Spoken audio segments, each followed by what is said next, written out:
Hoy toca leer Dagon, de Howard Phillips Lovecraft. Hola, ¿qué tal? Muy buenas. Lovecraft es sin duda uno de los escritores de terror más reconocidos, sobre todo por la influencia que ha tenido en la cultura popular y sobre un montón de obras y artistas alrededor del mundo. Sus cuentos han sido adaptados a películas, series, obras plásticas, juegos de mesa, videojuegos y a una gran cantidad de diferentes medios. Pero por lo que seguramente es más reconocido, aunque sea solamente por el nombre, es por aquella estética Lovecraftiana, el horror cósmico y los famosos mitos de Cthulhu. Que en realidad no fue Lovecraft quien dio nombre a esta serie de relatos, sino que hasta después de su muerte, personas allegadas a él, en su mayoría discípulos y por supuesto entusiastas de su obra, fueron los que dieron nombre a esta antología, y más aún la fueron expandiendo, añadiendo relatos de su propia cosecha inspirados en dicha mitología. Dagon es uno de sus primeros cuentos publicados y posiblemente el primero en el cual ya aparecen aquellos rasgos característicos de los mitos de Cthulhu, por ejemplo, las deidades primigenias, ruinas de civilizaciones antiquísimas, de hace eones, el horror cósmico, y yo agregaría el mar. En este video haré una lectura de Dagon para después hacer una comparación con el juego que lleva el mismo nombre y ver cómo resultó tal adaptación. El link del videojuego y de la comparación se los dejo aquí en la descripción y sin nada más los dejo con Dagon. Espero que los disfruten y nos vemos en la próxima. Adiós. Howard Phillips Lovecraft, Dagon. Estoy escribiendo esto bajo una considerable tensión mental, dado que esta noche mi vida tocará su fin. En la miseria en que me encuentro y cerca de agotar mi provisión de la droga que constituye lo único que me hace soportable la existencia, ya no puedo aguantar esta tortura por más tiempo, y me arrojaré desde la ventana de esta buhardilla a la sórdida calle que hay al pie de ella. Que mi condición de esclavo de la morfina no te haga creer que soy un pusilánime o un degenerado. Cuando hayas leído estas páginas garabateadas a toda prisa, tal vez podrás vislumbrar, si bien nunca comprender del todo, por qué he de obtener el olvido o la muerte. Fue en una de las zonas más abiertas y menos frecuentadas del ancho mar Pacífico, donde el paquebote del que yo era sobrecargo cayó presa del buque alemán. La Gran Guerra se encontraba entonces en sus inicios y las fuerzas oceánicas del Uno aún no se habían sumido del todo en su posterior degradación. De manera que de nuestra nave se hizo legítimo botín, mientras la tripulación de la que yo formaba parte era tratada con toda la corrección y respeto que nos correspondía como prisioneros navales. Tan laxa en efecto resultó ser la disciplina de nuestros captores, que 5 días después de haber sido apresados, me las ingenié para escapar solo en un pequeño bote con agua y provisiones suficientes para una buena temporada. Cuando finalmente me vi libre y a la deriva, apenas tenía idea de dónde me encontraba. Dado que nunca había sido un navegante competente, solo pude inferir vagamente por el sol y las estrellas que era algo al sur del Ecuador. Desconocía por completo la longitud de mi posición y no había isla ni línea de costa a la vista. El tiempo era bueno y durante incontables días floté sin rumbo bajo el sol abrasador, esperando el rescate de algún barco que se cruzara conmigo o que las corrientes me arrastrasen a las playas de alguna tierra habitable. Pero no divisé ni barco ni tierra, y en mi soledad empecé a desesperarme sobre aquel ondeante e inmenso manto azul que lo cubría todo en torno mío. El cambio se produjo mientras dormía. Nunca conoceré sus detalles exactos, ya que mi sueño, aunque agitado y plagado de pesadillas, no se interrumpió en ningún momento. Cuando por fin desperté, fue para descubrir que me encontraba medio hundido en una viscosa extensión de inmundo cieno negro que se desplegaba a mi alrededor en monótonas ondulaciones hasta donde alcanzaba la vista y en el que mi bote se hallaba varado a cierta distancia. Aunque sería razonable imaginar que mi primera reacción hubiera sido de asombro ante una transformación tan prodigiosa e inesperada del entorno, en realidad me encontraba más horrorizado que maravillado, puesto que el aire y la pútrida tierra tenían un carácter siniestro que me estremecía hasta la médula.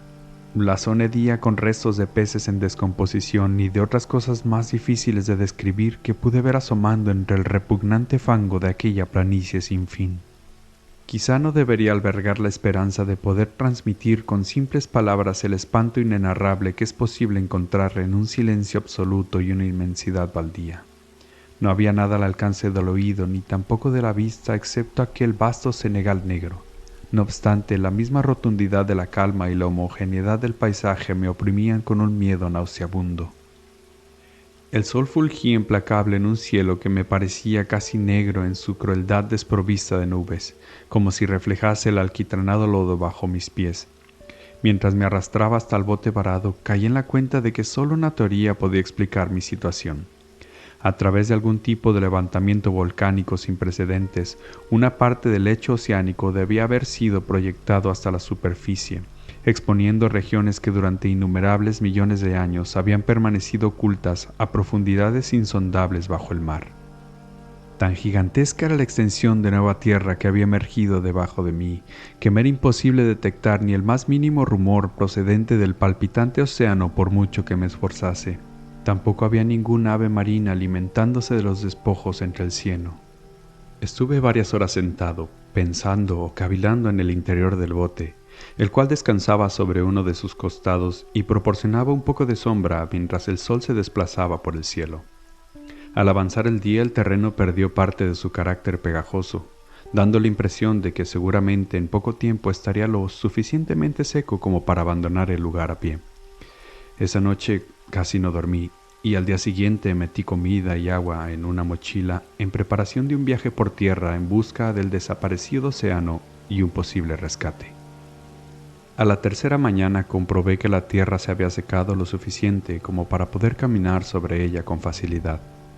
El olor a pescado era enloquecedor, pero me encontraba demasiado preocupado por cuestiones más serias como para que me importase un mal tan menor, así que emprendí la marcha de manera audaz hacia un destino incierto.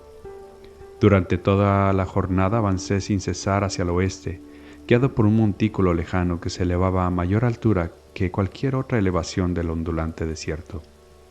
Aquella noche acampé y al día siguiente seguí viajando en dirección al montículo, a pesar de que el objeto apenas parecía encontrarse más cerca que la primera vez que lo había divisado. Al atardecer alcancé la base del montículo, que resultó ser mucho más alto de lo que había parecido desde la lejanía, pues un valle intermedio acentuaba su relieve respecto a la superficie general. Demasiado cansado como para iniciar la ascensión, me eché a dormir a la sombra de la colina. No sé cuál fue el motivo de que esa noche tuviera sueños tan delirantes, pero antes de que la menguante y fantásticamente gibosa luna se hubiese elevado muy por encima de la llanura oriental, desperté bañado en un sudor frío y decidido a no dormir más. El tipo de visiones que me habían asaltado eran demasiado horribles como para soportarlas de nuevo, y bajo el resplandor de la luna vi lo poco sensato que había sido viajar de día. Sin el cegador azote de los rayos del sol, mi viaje habría resultado menos agotador. De hecho, me sentía entonces con sobradas fuerzas como para emprender el ascenso que me había disuadido de continuar a la caída de la tarde. Tras recoger mi mochila, empecé a trepar hacia la cima del promontorio. He mencionado antes que la monotonía ininterrumpida de la ondulante llanura me provocaba una vaga sensación de horror. Pero creo que sentí uno aún mayor cuando coroné el montículo y mi mirada descendió por el lado contrario hasta una cima o un cañón de dimensiones descomunales, cuyas oscuras hendiduras la luna todavía no había iluminado al no encontrarse a suficiente altura en el cielo nocturno. Me sentí en el fin del mundo, asomado a un caos insondable de noche eterna. Por mi aterrorizada mente pasaron fugaces reminiscencias del paraíso perdido y del espantoso ascenso de Satanás a través de los reinos informes de las tinieblas. A medida que la luna se fue elevando en el cielo, comencé a ver que las laderas de la depresión no eran tan verticales como había imaginado. Había en ellas cornisas y afloramientos de roca que proporcionaban asideros relativamente accesibles como para efectuar un descenso, y tras una caída de 100 metros escasos, el declive se reducía enormemente. Apremiado por un impulso que me veo incapaz de analizar de manera precisa, bajé con dificultad por las rocas y me detuve al llegar a la suave pendiente inferior, mientras contemplaba las profundidades estigias, donde la luz aún no había penetrado. De inmediato captó mi atención un objeto inmenso y singular en la ladera opuesta que se alzaba abruptamente a unos 100 metros delante de mí. Un objeto que relucía pálidamente bajo los rayos de la luna ascendente que acababan de posarse sobre él. No tardé en convencerme de que se trataba simplemente de una piedra gigantesca, pero era consciente de una clara impresión de que su contorno y situación no eran totalmente obra de la naturaleza. Un escrutinio más detenido me llenó de sensaciones que no puedo expresar, ya que, pese a su enorme magnitud y su ubicación en una cima que se abría en el fondo del mar desde la primera edad del mundo, advertí sin ningún género de duda que el extraño objeto era un monolito perfectamente tallado cuya pesada mole había conocido el trabajo y quizás la adoración de criaturas vivientes y pensantes. Aturdido y asustado, pero sintiendo aún así una cierta emoción gozosa, como la que habría invadido a un científico o arqueólogo, escudriñé lo que me rodeaba con mayor atención. La luna, cercana ya al cenit, brillaba de forma extraña e intensa sobre las imponentes paredes de roca que circundaban el abismo, y reveló entonces el hecho de que una larga masa de agua fluía en el fondo de este último, serpenteando en ambas direcciones hasta perderse de vista y casi rozando mis pies en la pendiente donde me hallaba. Al otro lado de la cima, las pequeñas ondas del agua bañaban la base del ciclópeo monolito, en cuya superficie podía ahora distinguir inscripciones y esculturas de burda manufactura. Las primeras pertenecían a algún sistema de jeroglíficos desconocidos para mí y distintos a cualquier otra cosa que hubiera visto jamás en los libros. Estaban compuestos en su mayor parte de estilizados símbolos acuáticos como peces, anguilas, pulpos, crustáceos, moluscos, ballenas y otros similares. Varios de los caracteres representaban de modo evidente seres marinos no descubiertos aún por el mundo moderno, pero cuyas formas en descomposición había observado en la planicie emergida. Sin embargo, eran las tallas figurativas las que más cautivado me tenían.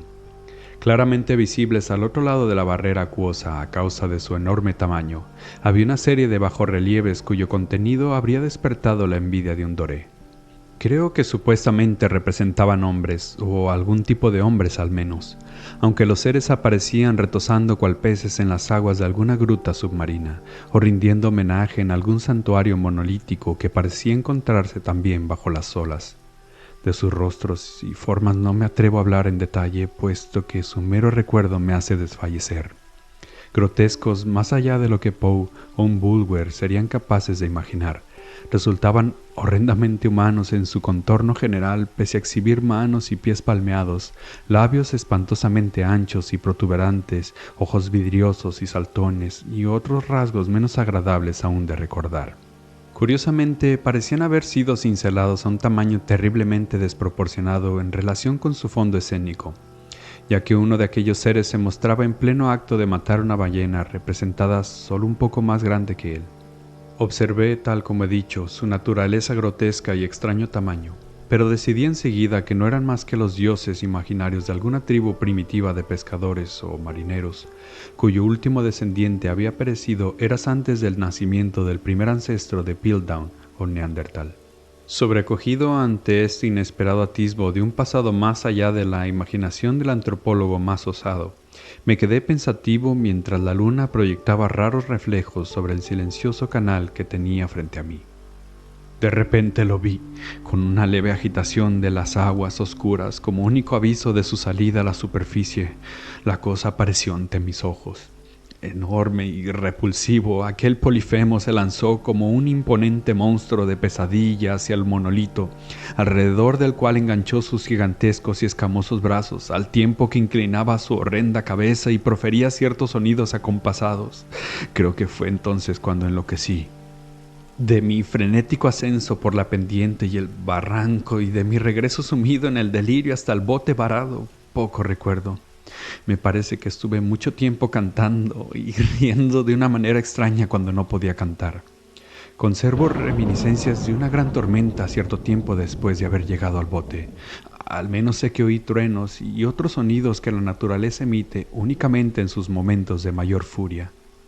Cuando salí de mi ofuscación, me encontraba en un hospital de San Francisco, al cual me había llevado el capitán del barco estadounidense que había recogido a mi bote en mitad del océano.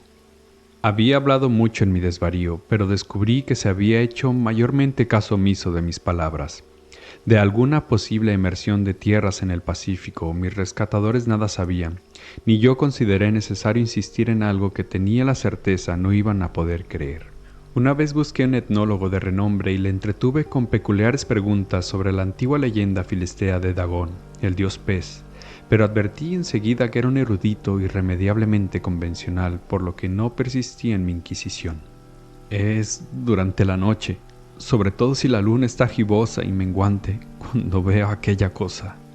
Probé con la morfina, pero la droga solo ha proporcionado un alivio transitorio y me ha atrapado entre sus garras como un esclavo desesperado.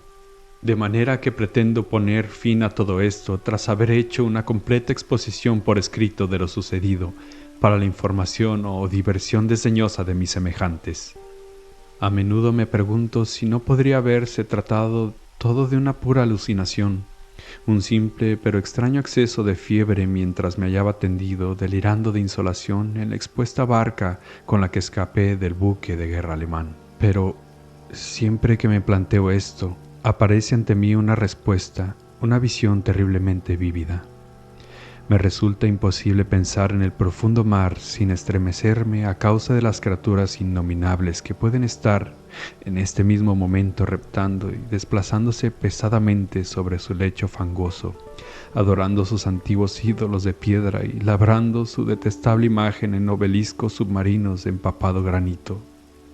Sufro pesadillas con el día en que tal vez surjan de entre las olas para arrastrar tras sus pestilentes talones los restos de una humanidad endeble, exhausta por la guerra, con el día en que la tierra se hundirá y el tenebroso fondo del océano se alzará en medio de un caos y confusión universales. El fin se acerca. Oigo un ruido que viene de la puerta, como si un cuerpo inmenso y resbaladizo estuviese descargando su peso contra ella. No me encontrará Dios. Esa mano. La ventana. La ventana.